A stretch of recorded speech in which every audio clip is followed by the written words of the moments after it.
everybody, welcome back to the latest episode of Composites Monthly? Composites Cast Monthly? Or Monthly Cast?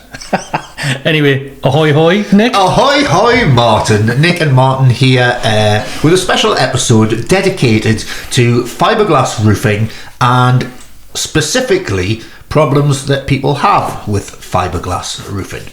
So if you're up for it, Martin, I've got 10 common problems to throw at you. Oh, great. Let's see if I can answer these. And you can answer Hopefully them. I can. All right. So, I should be able to. Who's that little fella? Here we go then with on the subject of roofing. Question 1: pinholes in the laminate. Pinholes in laminate. That's an easy one. Not so easy if you haven't done any fiberglassing before. If anyone's doing a fiberglass roof, for example, for the first time, if you've had prior knowledge of actually laminating with fiberglass, you'll know how the materials work.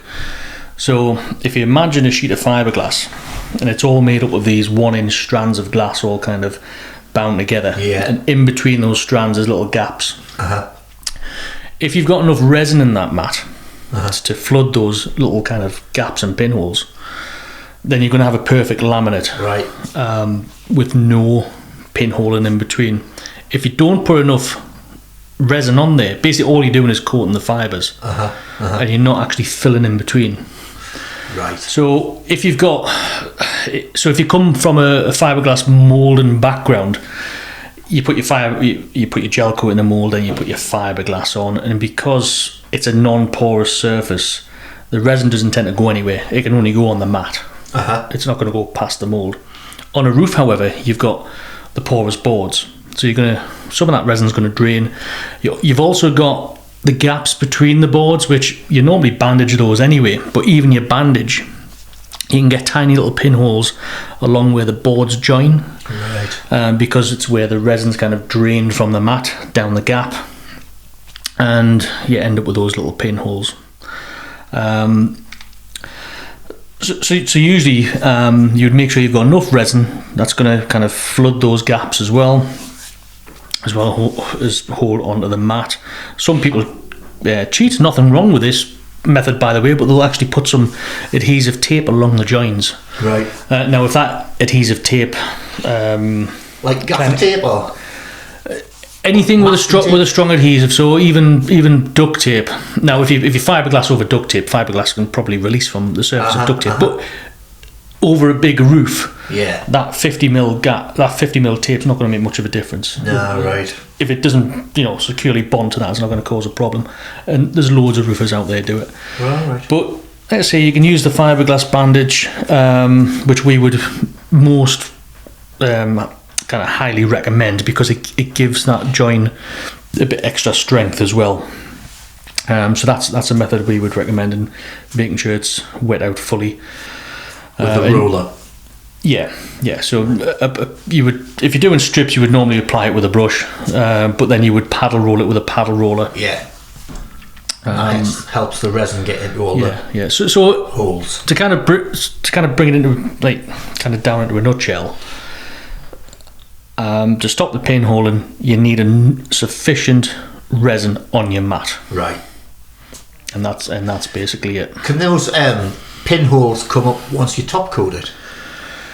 If the pinhole's already there, so if you haven't filled them with resin and the pinhole's there, your top coat might fill one or two of them. Yeah.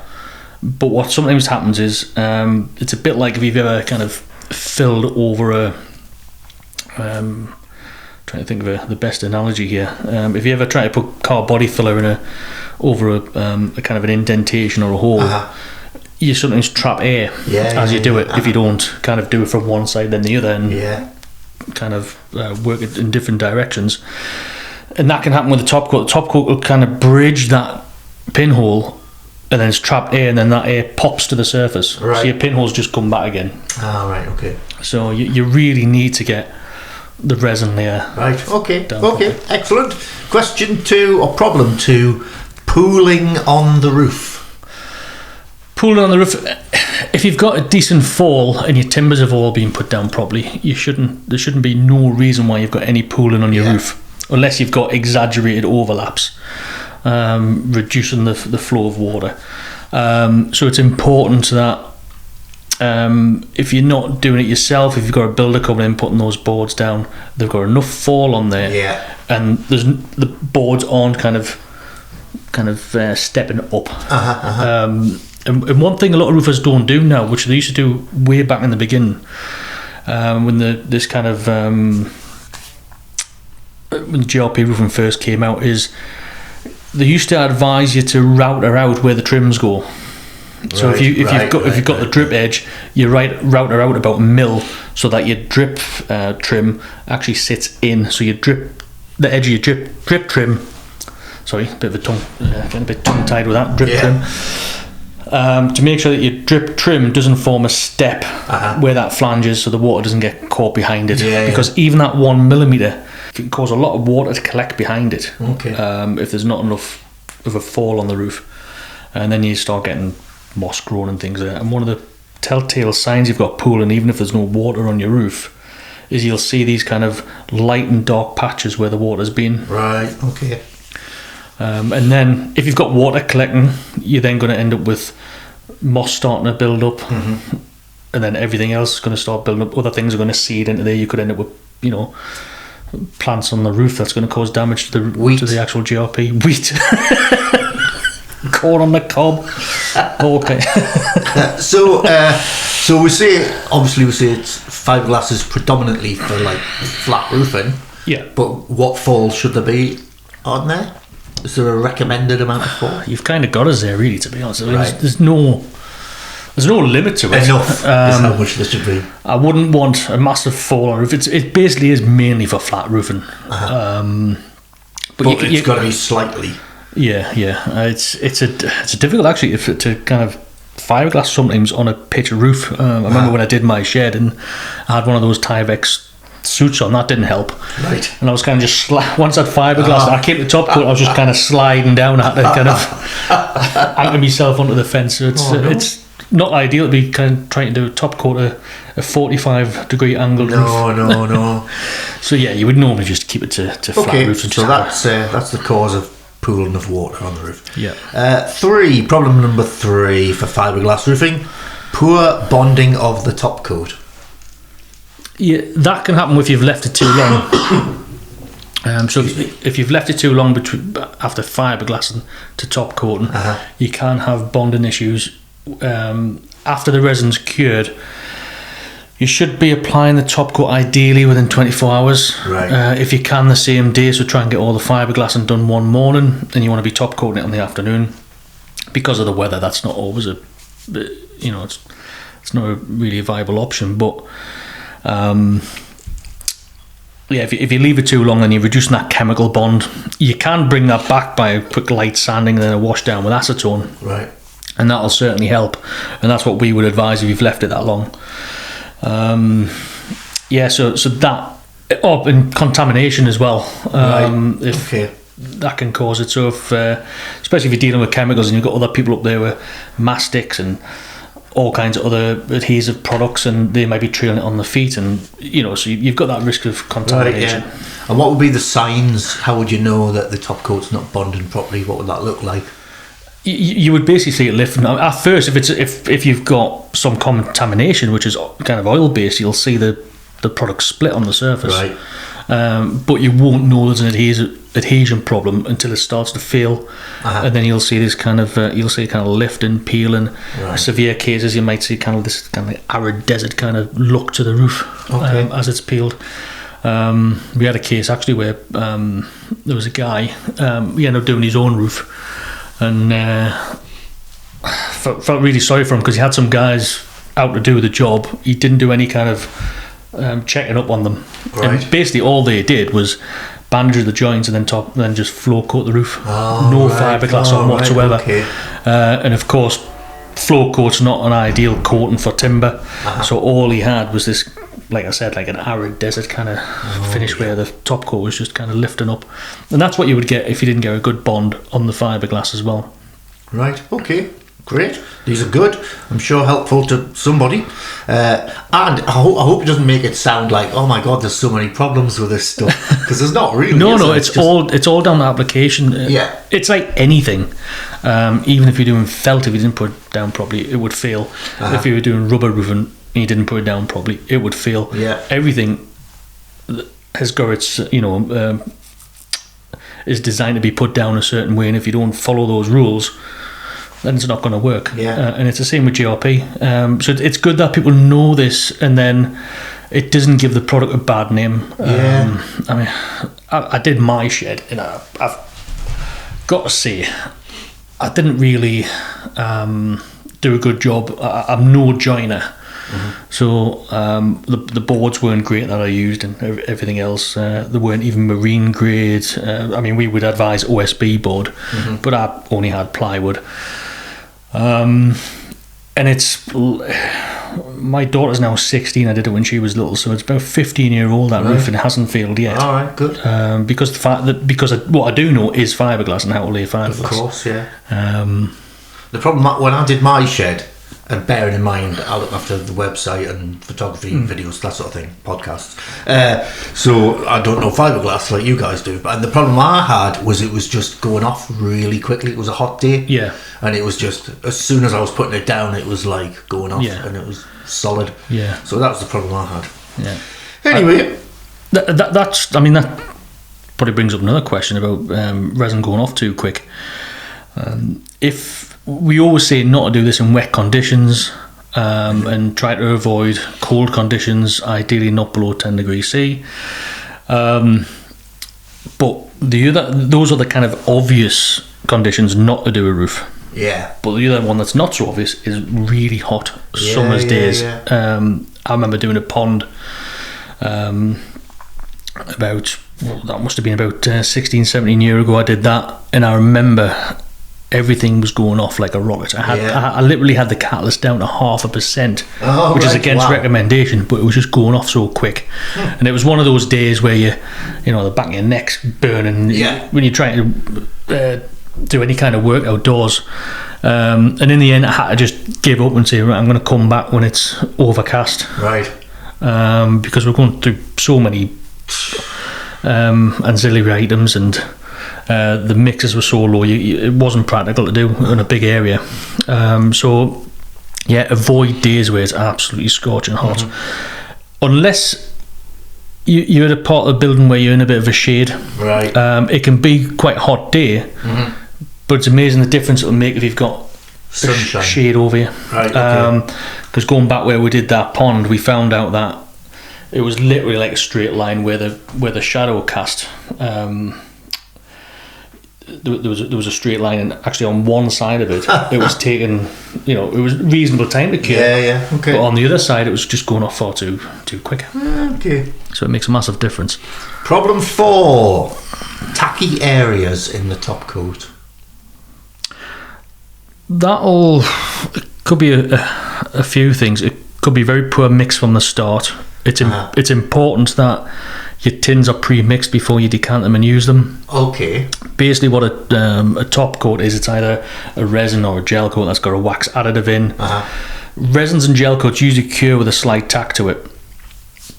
And if there's not enough wax in that coating, it'll cure hard, because resins and gel coats, the cure's air inhibited, and by adding the wax to the product to convert it into a flow coat or a top coat, that wax rises to the surface, cuts off its exposure to the air, and that's what helps it cure hard. Okay. If you haven't mixed it properly before you decant it, and half your product got too much wax in, and some hasn't hardly got any, because that wax is always trying to separate in the tin. Of course. So from leaving us to transportation, it's always fighting to get out. And that's when you might have areas where it's tacky. The other one could be insufficient catalyst. Right. So it hasn't cured, it hasn't exothermed, because it kind of the catalyst, as it reacts, it creates its own exotherm. And although on a large mass you'll see it kind of get hot and start smoking, on a thin layer you won't see that, but it's still getting a bit of an exotherm, which helps it cure. Right. And if there's not enough catalyst in there, or you've spread it out just far too thinly, Right. it can't exotherm, and you're not going to get that full How cure. about if you haven't mixed the catalyst in properly? That would be another one as well. That would be like kind of There's having 4 areas which are possibilities. undosed. And the other's just environment as well, moisture. Okay, right. So if you do it on a rainy day or whatever. Yeah, and if moisture's got to it and it's sticky because of moisture, and you can literally kind of pick it with your thumb or a tool and it's coming off, it's like kind of like chewing gum. You really need to kind of strip it off and reapply it. Don't try and go over the top of it, because that uncatalyzed product will just attack the top, the stuff you put over the top, and it'll just cause wrinkles. Okay. Okay, number 5 is a similar one. And after number 5, should we have a break and a word from our sponsors, an advert? Yes, All right, but number 5 is kind of similar, I think. Top coat or resin not curing. Again, that can be down to catalyst. Either not putting catalyst in. Forgetting the catalyst. That happens, Forgetting the doesn't it? catalyst. I had a funny situation actually. I had a customer phone up, and his top coat wasn't curing, and I kept going back, telling him how much to put in. Try it again. Didn't cure. And I thought, well, this is odd, because all of our resins and catalysts that come from resins can come from a big IBC. Catalyst comes from a 25 litre tub. So if there was something wrong with the product, we'd know about it, because loads of people would be phoning up about the issue. So I knew it wouldn't be the catalyst. And this went on for a while. And I says, are you definitely adding catalyst? Yes, I'm adding catalyst. So anyway, after the last time he tried it and it didn't work, I says, right, give us a call when you're ready and do this while I'm on the phone. Right. It got to that point. So I says, right, put the catalyst in, and there's a distinctive sound with acetone, which I could recognise straight away. I thought, that's not catalyst, it's acetone he's putting in. No way. I could, because it was catalyst is a thin liquid, but acetone's even thinner, and you could just hear this sloshing noise as he put it in. I thought, that doesn't sound like catalyst going into his product. So did he have acetone supplied as part of the kit? as part of the kit, so it was part of his tool pack. Oh, I see. So I says, what's on the label? What does it say on the label on that product you've got in your hand? And that's when he said acetone. But he'd just been telling me it was catalyst without actually looking at the label. Okay. So you've got to be careful what you're putting in as well. Oops, daisy. So no catalyst, that'll make a knock go off. Moisture again. Right. And it doesn't have to be raining. The thing is, with this stuff, it'll attract condensation just like a car windscreen will. Right. So if you put a wet product down and the temperatures drop that low, where you're going to get condensation building up, that will rest on the surface of resin and top coat, just like it will on glass, and that will just kill the cure. Okay, excellent. And we'll take a short break for a word from our sponsor. I will be right back. For composite supplies, come to the UK's favourite supplier. With thousands of products in stock for fast delivery and free technical help, find us at ecfiberglass.co.uk or just search for East Coast Fiberglass. Welcome back to the Composites Cast monthly podcast. Before we continue with our 10 fiberglass roofing problems episode, Martin, I think you wanted to talk briefly about the new stuff we've got in for roofing. Yes, we've now got Ultraflex in, which is a polyurethane system. Okay, as opposed to polyester. As opposed to polyester. Right. The difference between that and polyester, it's a more flexible form of roofing product. Right. So it's great for combating things like expansion. So if you've got a huge roof on, you might be going over metal, because you can put it over metal as well, which you normally can't do with GRP. Oh, right, okay.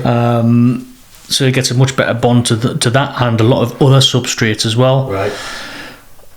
You don't need any catalyst for this product, which is the biggest thing. You don't have to worry about catalyst and dosages. It's just straight out the tin. Right. The other good thing about it, which I liked when the guy came to do the demonstration to show us how the Ultraflex works, he actually put water on it. So as soon as you put the coating on, you put the mat on, you put more of the resin on, because you still use a mat just like you would with the GRP roofs, but it's a lighter grade mat. You don't need a 450 or a 600, just 225 will do. Okay. So you're not using as much product either.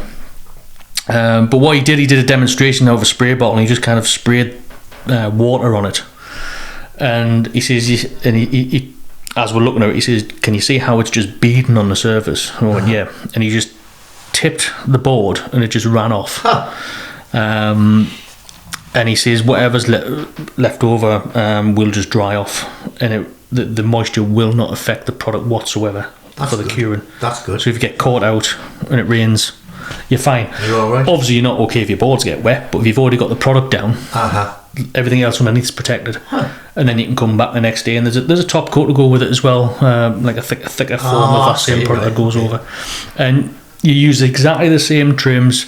Everything before that point of putting the Ultraflex on is exactly the same as doing a GRP roof. Huh. Okay. And it kind of sounds like it has a lot of advantages. Are there any drawbacks? Is it more expensive?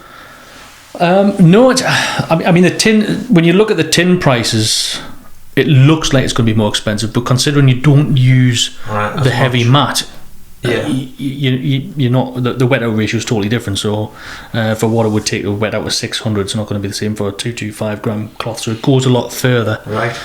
I can't really think of any drawbacks. It's not as hard as GRP, so I don't know how it would survive against things like window cleaners with, poorly maintained ladders without the rubber feet on the bottom, things like that. Yeah. You might not be able to use it on something like a patio where you've got, the missus in her heels. I'm not sure, because it is like a rubberized product. I did a sample of it actually on a piece of wax board and peeled it off, just so I could see what the actual membrane was like. And it actually folded in on itself. It's just like really flexible, a bit like a rubber. Okay. All right. Well, that's cool. Something to have a look at is the new Ultraflex system.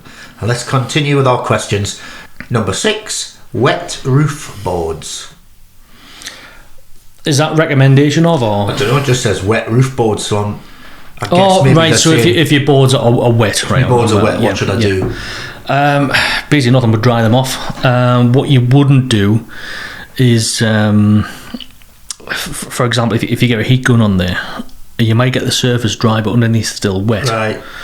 And any moisture is going to create kind of a barrier for the resin, so your resin's not going to soak into the wood, it's just going to lie on the top. Okay. So you might have bonding issues still.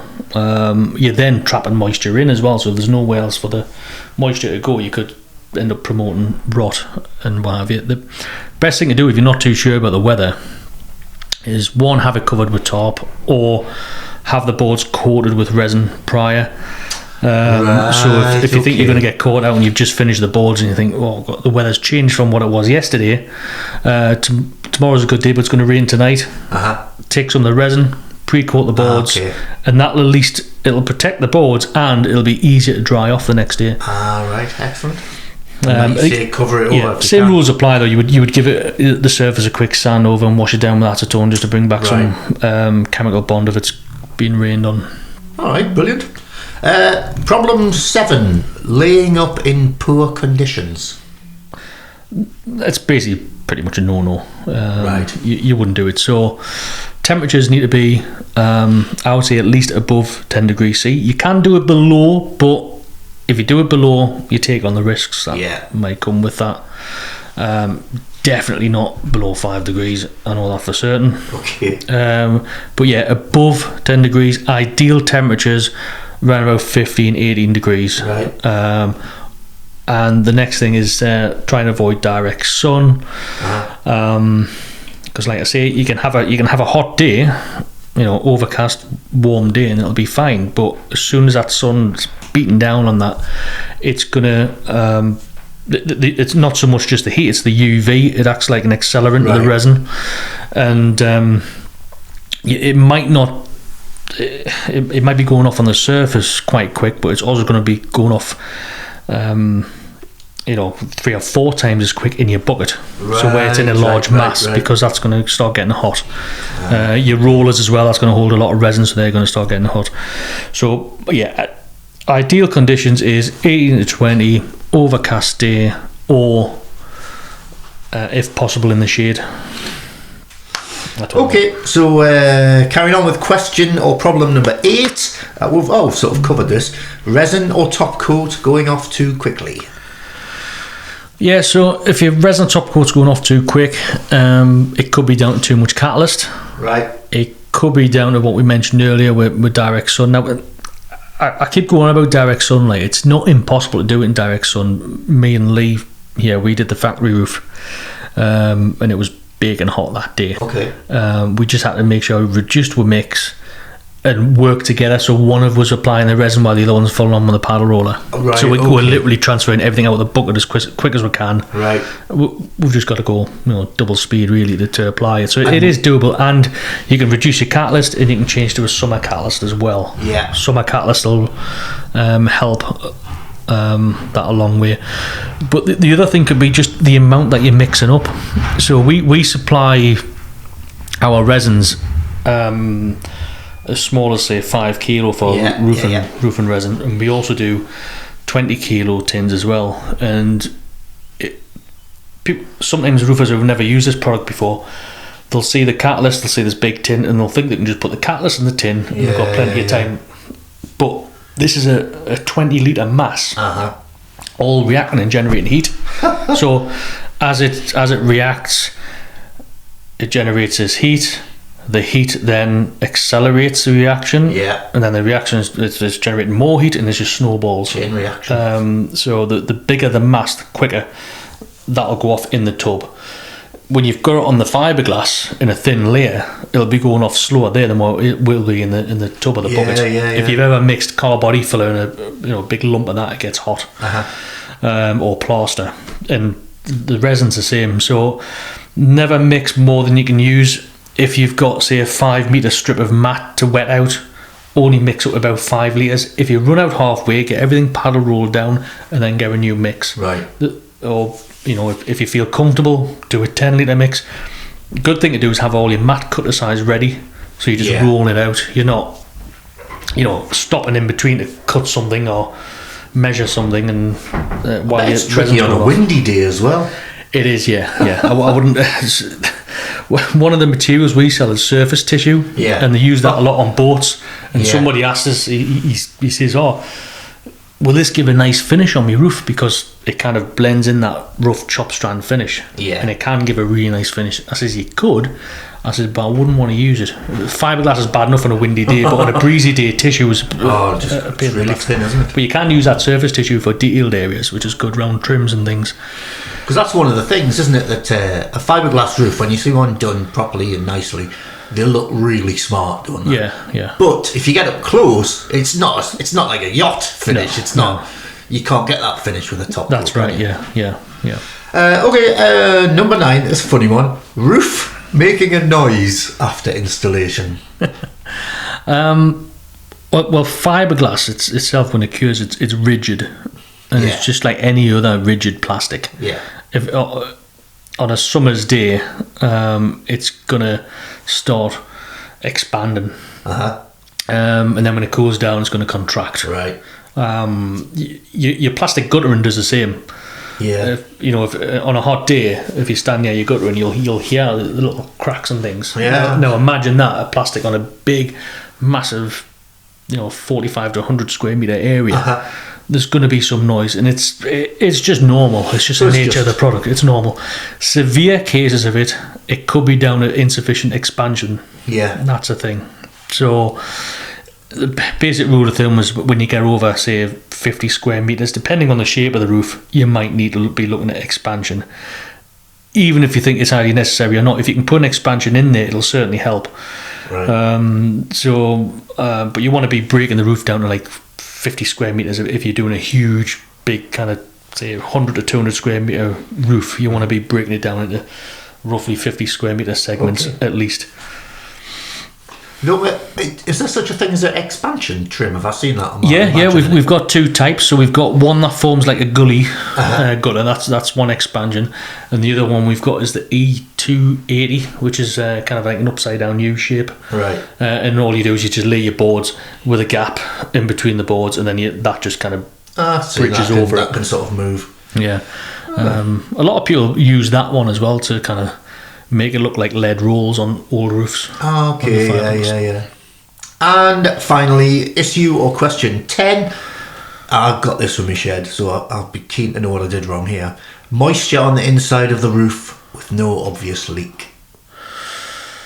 If there's no obvious leak, I mean, we say no obvious leak. Sometimes one pinhole in one area of the roof can cause. It's surprising how much water can get in, and how much that water can travel down beams and what have you. Yeah. And sometimes where it's leaking is not where it's actually coming from. It could be that if there's no pinholes, it could be the rain coming in a certain direction. That doesn't happen all the time. So if it's not leaking all the time, it could be just, well, maybe the wind's coming in, the rain's coming in sideways and it's getting in somewhere where it shouldn't. Maybe like in the edge of a trim or something. Right. But if there's definitely no place where the water can be kind of getting in, or there's no pinholes, it could be down to a build-up of condensation. So once you put a fiberglass roof on, you've kind of created this plastic cap over everything, and if there's no ventilation, you've basically you're trapping any moisture in there. And if it's, say, for example, if you've got like an outhouse with washing machines and dryers going, yeah, of course, all that moisture's going to be building up. So that could be a cause of it. All right.